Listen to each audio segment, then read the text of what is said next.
All right, Northwoods Cardboard Gang, today we're going to be taking a look at Sun and Moon. That's right, Sun and Moon Pokemon cards. Some of them are going absolutely crazy, and we're going to check them out right after this.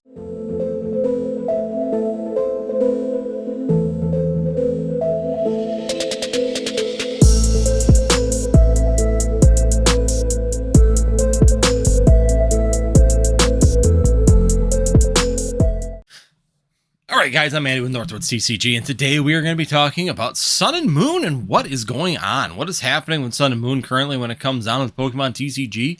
And there are some really interesting things happening, and we'll go over that a little bit more. But if you are new to this channel, be sure you hit that subscribe, hit that notify, and of course, hit that like button, guys, especially if you enjoy the information that I'm presenting here to you guys. It helps the channel along and helps everything move a little smoother. So, today we're going to be talking about Sun and Moon. Now there's several different items in Sun and Moon, and these are particularly really in the Japanese side more than anything, and it's all on eBay. I'm going to use eBay as the focal point of this particular one once again. eBay has been kind of frustrating, but I do think it does give us some good data points at some points. Some of these are absolutely skewed, and maybe they aren't. Just be really hard for me to believe that the pricing on these particular promos in Japanese have jumped by as much as they have. But let me know in the comments below, do you think that these are real sales and that this is actually what's happening with Japanese cards, especially in these modern, semi-modern with Sun and Moon cards? Or is this just a falsified market once again that's being created on eBay to really jumpstart the pricing on these Japanese cards? So without further ado, let's go ahead and kick down to the other screen where we're going to be checking out eBay and recent sales. All right, guys, here we are again, and I'm down on the bottom screen in the little corner like I always like to be, where we're going to be looking at these different Pokemon cards, and these are particularly in Japanese, and you're going to see the first one right above, which I absolutely 100% unequivocally believe is completely falsified. That is one of the ones I was talking about on the last video. There is no way that a Gem Mint Starmie from Battle Region Trainer Gallery sold for $500,000. There's just no possible way. Once again, this is one of those shell bidding situations I was talking about where eBay needs to do better. They need to remove these products from here when this happens. These Pokemon sales are complete scams. They are completely falsifying the market, and when you see a sale like that, you absolutely knew it's false. So once again, eBay needs to cross that out and get rid of it. If someone actually bought that, I feel very, very sorry for them. There is no reason to be paying that much money for a Gem Mint 10 of a modern card. You could still pull out of packs and still get graded tons of these in PSA 10. So once again, just one of them things I actually think is 100% falsified. But let me know in the comments if you think these numbers are right. Like I said, I think the Starmie one completely falsified. Even this one, I kind of question quite a bit. So granted, this is from a specific deck. This is from Extra Battle Day promo, PSA 10 in Japanese. So this is out of a specific battle deck. And this was only available in Japan. This is another one of their specialty promos when it comes down to it, out of this deck. And it sold for $100,000 in PSA 10. Now, I will say, this is a lower pop. There isn't a ton of these available in PSA 10. But is this thing personally better than a Charizard? Even a base set Charizard and a PSA 9, even a first edition PSA 9 or a unlimited print PSA 10, is this card really going to be valued more than that? Even in modern terms, if I had the money and going to bet on a product going up in price, am I going to spend $100,000 on a Lily, or am I going to spend a large amount of money on a Charizard from base set original prints? Even if you go to the Japanese version, whatever. There's a lot better places you can spend your money. So once again, this is one of those things. Let me know. I mean, there's been one sale of this one at $100,000. And if we go down, there's been another one here at $85,000. And they're different sellers. One's from Ohio and one's from Australia. So they're coming from different places. But the question still is this falsified, or is it just showing that this card is going absolutely crazy? Because it is difficult to find. I'm not going to lie. I tried to find even some raws, and there's a couple raws for sale, and the raws go about $5,000. Still, for investment terms, $5,000, and I'll get a little bit further down. You look at this, it's $85,000 for this one. Here's some two lilies from the other ones that I was talking about. Someone paid $45,000, $42,000 for those two coming from Japan. Once again, these are the Japanese version of that particular card. Do I think they spent that much money on it? No, I don't believe so.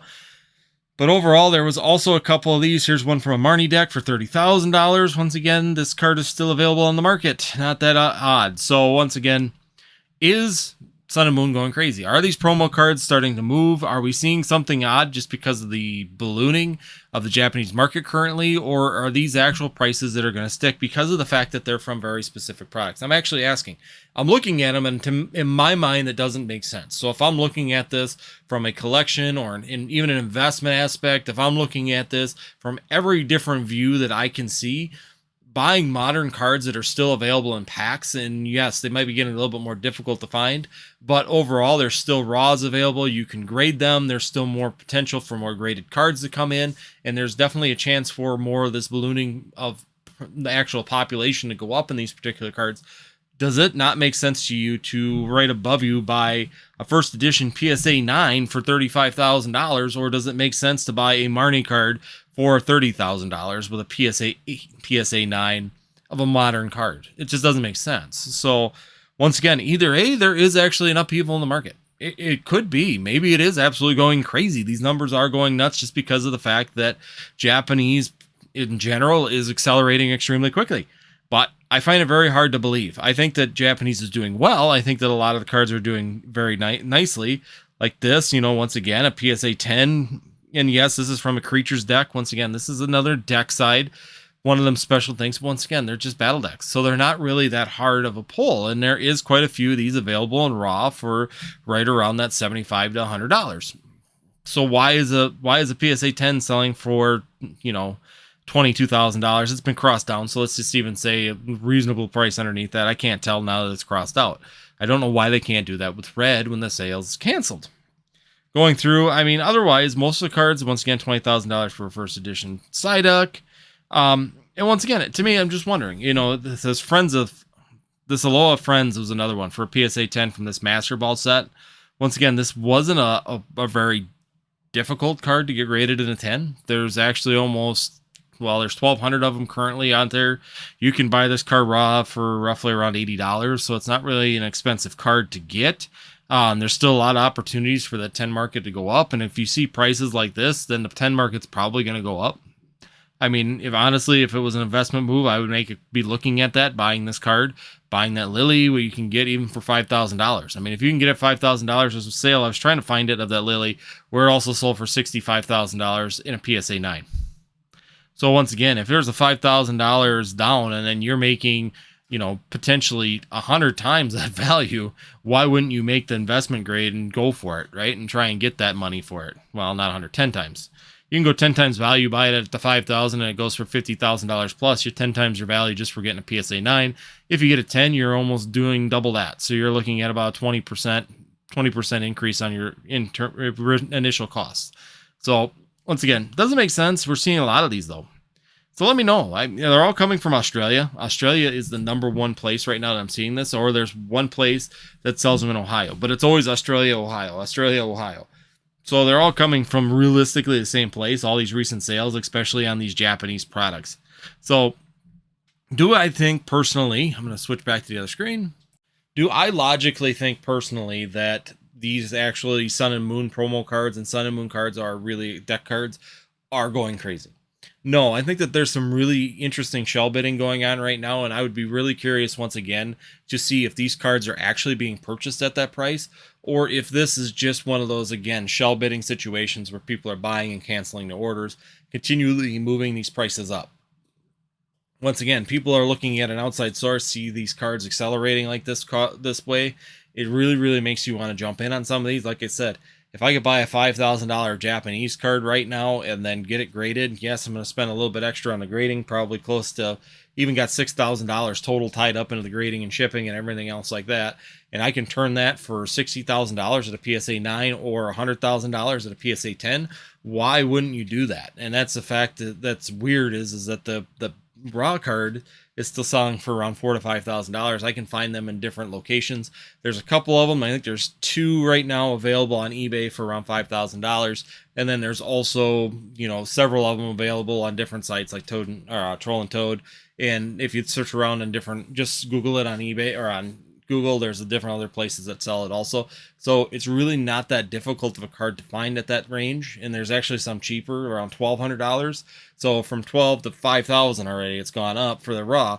but we've seen that graded section just completely shoot out of just typical normality for that particular card. Why would you buy a Lily card? Honestly, in the comments, do you think that you would buy a Lily card for $100,000, or would you just go for a Charizard? Would you go right for a unlimited print PSA 10 Charizard, or even start to look around and see if you can find some of those high dollar cards? If I got $100,000, I can tell you right now, I'm not putting my investment or my collection into the hands of a Lily from Sun and Moon versus going back to some of the more expensive things, even booster boxes of some of these particular cards or packs in these sets from back in the day that are actually, in my opinion, more investable than paying $100,000 for a Lily, because I don't see that card going up any further unless there are no more 10s and all of a sudden Lily becomes the hottest thing since sliced bread in Pokemon TCG. And once again, it's hard for me to see the IP really pushing Lily at this point in time. To be honest with you, I don't even remember, maybe someone who watches the anime, I don't remember in Sun and Moon or Sword and Shield. She was in Sun and Moon with her Vulpix, but I never did remember seeing her in at least the last half of Sword and Shield. So maybe she's even gone out of the anime for the most part, not meaning she won't come back. But overall, Lily's not going to be one of those IP things that are going to continue to push forward. So overall, guys, let me know what you guys think. Do you think that this is actually happening? Do you think that Sun and Moon promos such as these are going absolutely crazy and we should be jumping in on this particular market?